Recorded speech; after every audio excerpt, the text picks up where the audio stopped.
जी sir, हम आज school का जो निरीक्षण करने गए थे रामपुरा कंवरपुरा का, तो पहले से ये इनका प्री प्लान था और बीजेपी के जो गुंडे थे पहले से ही वहाँ मौजूद थे और ये ग्रामीणों का नाम ले रहे हैं, लेकिन बीजेपी के समर्थक और बीजेपी के गुंडे वहाँ थे। जैसे ही हमने एंटर किया विजिट करने के लिए, तो वहाँ उन लोगों ने पहले से ही प्लानिंग कर रखी थी। ट्यूब में पत्थर रख रखे थे, लाठियां रख रखी थी, पत्थर रख रखे थे, हमारे पे हमला किया। मेरा फोन छीन के बुजुर्ग द्वारा और आदमियों द्वारा मेरा फोन छीन के पटका गया, मुझे भी धक्का दिया गया और मुझे पूरी तरफ से घेर लिया गया। मेरी पूरी टीम, जो हमारी टीम थी सीजेपी की, आशुतोष राका जी के सहित, उनके पीछे उन्होंने इतनी तेज मारा है, लाठियों से भी मारा है, पत्थरों से भी मारा है। हमारे 4 से 5 साथी घायल हुए हैं, उसमें से मैं भी एक हूँ। मेरे भी कंधे पे बहुत चोट आई है, मेरे भी अभी भी दर्द हो रहा है कंधे पे। ये एक्सरे हुआ है, ये एक्सरे करवाया गया है मेरे कंधे का, मेरे अभी भी दर्द है। मेरा ये आप फोन देख सकते हैं, पूरा डैमेज कर दिया है। एक संजू वर्मा जी है, उनके हाथ में तो फ्रैक्चर हुआ है, चोट आई है, ब्लड आया है। एक सलमान है,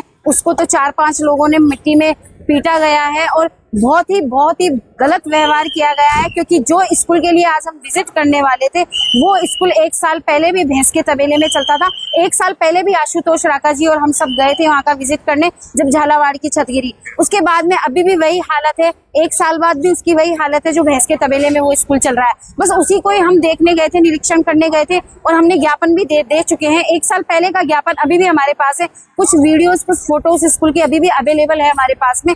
आज हम उसी का ही निरीक्षण करने गए थे, लेकिन उनके लोगों, जो बीजेपी के गुंडे थे, जो बीजेपी के समर्थक थे, तो उनके गुंडों से ये बर्दाश्त नहीं हुआ कि हम वहाँ के स्कूल की विजिट करें। वो चाहते नहीं है कि वो स्कूल सही हो, उसमें सुधार हो, बच्चों को सही फैसिलिटी मिले, और ये प्री प्लान करके आए थे। यहाँ तक कि पुलिस को भी हम सुबह इन्फॉर्म कर चुके थे कि हम वहाँ जा रहे हैं, हमारी सेफ्टी जरूरी है, और पुलिस भी वहाँ नहीं आई। ये पुलिस की भी मिली भगत है, जो पुलिस ने हमें सेफ्टी नहीं दी और उन्होंने बहुत बुरी तरीके से घायल किया है हमारे कुछ साथियों को।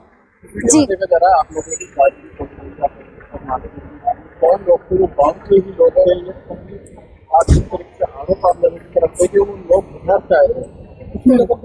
जी सर, देखिए कि हमारी जो गाड़ियां भी तोड़ी गई है, मारा भी है, ये बाहर के ही लोग थे, कुछ गांव के भी होंगे, कुछ बाहर के आए हुए थे और बीजेपी के गुंडे थे जो पहले से प्लानिंग करके आए थे। पूरा इनकी प्री प्लानिंग थी कि ये लोग आएंगे और हम इन पे हमला करेंगे, हमसे जान से मारने की भी हमें कोशिश की गई है हमारे कुछ कार्यकर्ताओं को सीजेपी के, और इस तरह से पूरी प्लानिंग करी है उन्होंने। और ग्रामीण के लोग तो ऐसे हो ही नहीं सकते है ना सर, पुलिस ने भी साथ नहीं दिया हमारा। ग्रामीण लोग तो अभी भी पीछे से वीडियो बना के डाल रहे हैं कि वहाँ पे पानी की व्यवस्था होनी चाहिए, स्कूल ठीक होना चाहिए। हम आज के 1 साल पहले गए थे तो ग्रामीण लोग तो हमारे साथ थे, वहाँ के कई लोग, टीचर्स भी हमारे साथ थी, लेकिन ये बीजेपी के गुंडों ने आकर के पूरी प्लानिंग करके हम पे वार किया है, क्योंकि इन्हें बर्दाश्त नहीं था कि स्कूल ठीक हो। वहाँ पे मंदिर तो बन चुका है, 1 साल पहले मंदिर बन चुका है जिसकी हालत खराब थी, लेकिन वो स्कूल अभी तक ज्यों की त्यों ही है, वो स्कूल अभी तक नहीं बना है। वही भैंस के बाड़े में वह स्कूल चल रहा है अभी तक। मेरा नाम रेखा शर्मा है, मैं कोर कमेटी की सदस्य हूँ सीजेपी। तमाम ऊपर से लेके नीचे तक जितने भी पुलिसकर्मी हैं उनको हमने इन्फॉर्म किया था। हमारी कुछ टीम के साथी जहां पहले पहुंचे थे, जिनके साथ पत्थरबाजी हुई थी, उनके वीडियोस भी हम लोगों ने पहले डाल दिए थे। मैंने इस बारे में ट्वीट किया था। राजस्थान पुलिस में ऊपर से लेके नीचे तक इत्तला थी कि वहां पर मारपीट के लिए, पत्थरबाजी के लिए बाहर के गुंडे आकर बैठे हुए हैं।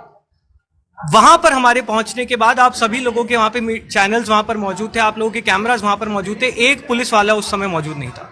और हम जैसे ही गांव से बाहर निकलते हैं, 2 पुलिस की गाड़ी अंदर जाती है। That only means one thing कि police knew this was going to happen, police wanted this to happen and police let this happen. इससे ज्यादा शर्मनाक बात आज नहीं हो सकती। आज पूरे देश ने देखा है कि राजस्थान पुलिस की शह पर यह हुआ है। शर्म आनी चाहिए राजस्थान पुलिस को। आज पूरे देश में, मेरे को अभी बाहर के विदेशों के मीडिया चैनल्स के कॉल आ रहे हैं, आज पूरे विदेश में जो राजस्थान टूरिज्म के लिए जाना जाता है, जो राजस्थान किसी ज़माने में एजुकेशन हब के तौर पर जाना जाता था, आज वो राजस्थान इस चीज़ के लिए जाना जाएगा कि भैंसों के तबेले में एक स्कूल चल रहा था, उस स्कूल का निरीक्षण करने हम पहुंचे तो वहाँ पर भाजपा ने बाहर से गुंडे भिजवाकर लोगों को मारा पीटा, उनके सर फोड़े, उनकी गाड़ियों के शीशे तोड़े। पुलिसकर्मी उस समय एक भी वहाँ पर मौजूद नहीं था। सुनियोजित प्लान्ड तरीके से लोगों को जान से मारने की साजिश थी, और आज ये पूरी दुनिया देखेगी। और राजस्थान के लिए, आज हमारे लोकतंत्र के लिए एक काला दिन है। 48 आवर्स का अल्टीमेटम है अभी भी? 48 आवर्स का अल्टीमेटम ऑन है। अभी हमारी प्रायोरिटी, हमारे कुछ वॉलंटियर्स को चोट ज़्यादा आई है। एक वॉलंटियर के हाथ में फ्रैक्चर है। हमारी जो महिला साथी हैं रेखा शर्मा जी, उनके कंधे पे बहुत तेज़ी से वहाँ पे कुछ पुरुष गुंडों ने मारा है, तो उनके भी काफ़ी तेज़ इम्पैक्ट हुआ है। उनका भी हमने एक्सरे करवाया है।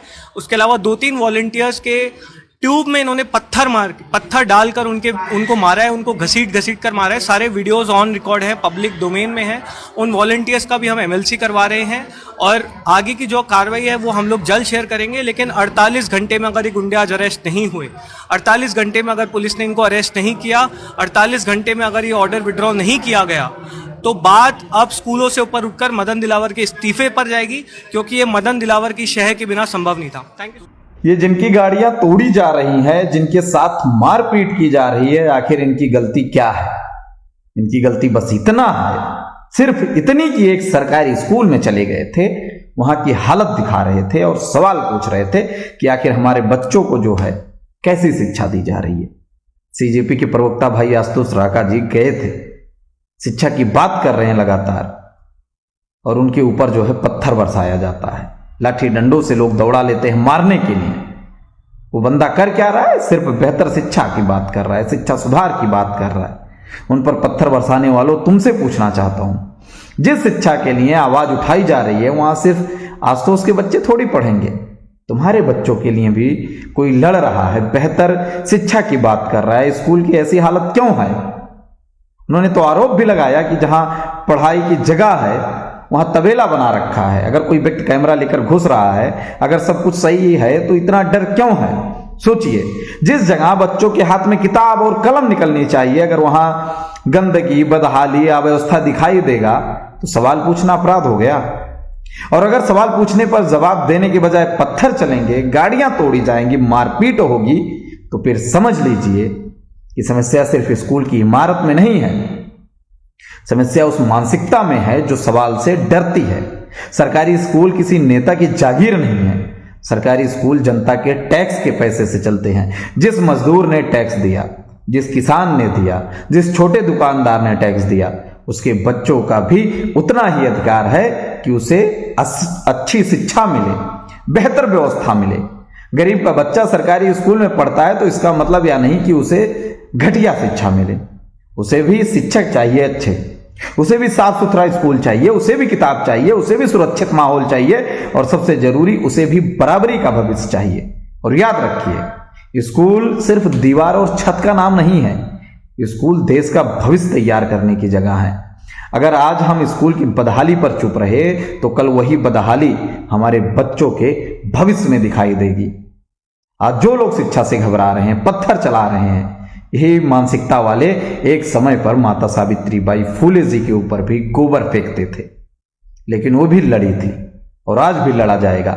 ये बेहतर स्कूल की बात उन बच्चों के लिए है जिनके पास, जिसके बाप के पास महंगे प्राइवेट स्कूल में जो है उनको अपने बच्चों को भेजने की फीस नहीं है। वह उस माँ बाप के लिए बोल रहा है। कोई भी व्यक्ति अगर आवाज उठा रहा है, जो उम्मीद करते हैं उनका बच्चा पढ़ लिख कर उनसे बेहतर जिंदगी जिएगा।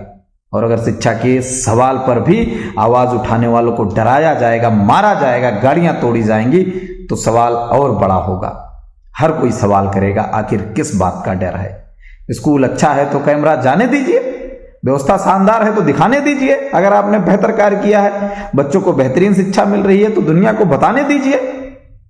सड़क टूटेगी दोबारा बन जाएगी, इमारत टूटेगी दोबारा खड़ी हो जाएगी, लेकिन अगर एक बच्चे के भविष्य की नींव कमजोर कर दी गई तो उसकी कीमत पूरी जिंदगी उसको चुकानी पड़ती है। इसलिए शिक्षा के सवाल पर आवाज उठेगा, बार बार उठेगा, और तब तक उठेगा जब तक सरकारी स्कूल के हर बच्चे को वह शिक्षा नहीं मिलती जिसका वह हकदार है। तुम चाहे पत्थर चलाओ, लाठियां चलाओ, हर व्यक्ति अब सवाल करेगा, जवाब मांगेगा। राजस्थान के जयपुर के पास बंगरू विधानसभा में एक स्कूल को भाई साहब तबेला बना रखा था, और वहां पर इतना बुरे हाल में बच्चे जितने भी पढ़ रहे थे वहां पर, जब वहां पर आशुतोष और सारी टीम सीजेपी की वहां पे गई, उनके ऊपर पथराव किया कुछ लोगों ने।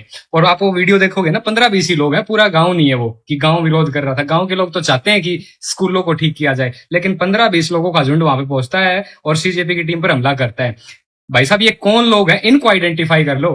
पीछे कुछ समय पहले कहा गया था कि इन लोगों को पहचानना जरूरी है। अब हम कह रहे हैं भाई इन लोगों को पहचानना जरूरी है जो ये चाहते हैं कि स्कूल ठीक नहीं होने चाहिए। इन लोगों की पहचान करो, ये कौन लोग हैं कि गांव में तबेले बन चुके स्कूल के विरोध में कि भाई साहब ये ऐसे स्कूल नहीं होने चाहिए, स्कूल को ठीक करना है, ये दिखाने जब वहां पर सीजेपी के लोग पहुंचते हैं उनके ऊपर पत्थरबाजी की जाती है, गाड़ियों के शीशे तक तोड़ दिए जाते हैं। कितनी शर्मनाक बात है कि स्कूलों को ठीक करवाना इस देश में, उसके विरोध में आतंक किया जा रहा है कुछ लोगों के द्वारा। इसका विरोध होना चाहिए। और भाई साहब इसका विरोध नहीं किया ना तो आज जो कुछ लोग आवाज उठा रहे हैं, फिर भविष्य ये लगा लो अगला 50-100 साल फिर से चले जाएंगे। ये स्कूल आज ठीक हो गए, इस मूवमेंट से ठीक हो गए तो हो गए ना, तो ये परंपरा फिर बनी रहेगी। ये तय कर लो कि आप किस तरफ हो, अगर आप स्कूल ठीक करवाने की तरफ हो या आप आतंक की तरफ हो, ये तो स्टैंड आपको अपना क्लियर करना पड़ेगा। एजुकेशन सिस्टम का भट्ठा जो है वो बैठ चुका है, वो आप देख ही रहे हो। और स्कूलों की ठीक करवाने की बात के ऊपर अगर कुछ लोग पत्थर मार रहे हैं तो वो कौन लोग हैं जो स्कूलों को ठीक नहीं होना देना चाहते? वो कौन लोग हैं कि अनपढ़ता देश में बनी रहे,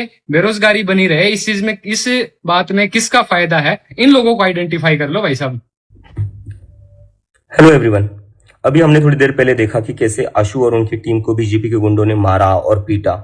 और ये गुंडागर्दी क्यों हुई? क्योंकि एक भैंस के तबेले में बच्चों को पढ़ाया जा रहा था जिसका एक्सपोज आज आशु करने वाला था। तो मैं ये कहना चाहता हूं कि अगर 48 आवर्स के अंदर उस स्कूल को ठीक कराने का काम शुरू नहीं किया जाता है, उन गुंडों को अरेस्ट नहीं किया जाता है, तो मैं खुद जयपुर आऊंगा और स्कूल के सामने बैठा रहूंगा जब तक स्कूल को ठीक कराने का काम शुरू नहीं किया जाता है। और आप सभी लोगों से भी मैं रिक्वेस्ट करता हूं, अगर ये लोग हमारी बात नहीं मानते तो आप सभी लोग आइए जयपुर, और हम जयपुर में वैसे ही बैठेंगे जैसे हम जंतर मंतर पर बैठे हुए थे और पीछे नहीं हटेंगे। और इसके साथ जो सर्कुलर निकाला है जिसमें लिखा गया है कि कोई भी टूटी हुई स्कूल्स का फोटो ना निकाले, वीडियो ना निकाले, उस सर्कुलर को वापस लिया जाए। और बीजेपी वालों से मैं खास करके कहना चाहता हूं, हम पर चाहे जितने अटैक कर लो, चाहे जितने हमले कर लो, लेकिन हम पीछे नहीं हटेंगे। We are not going to back off. School तो हम ठीक करा कर ही रहेंगे। Thank you.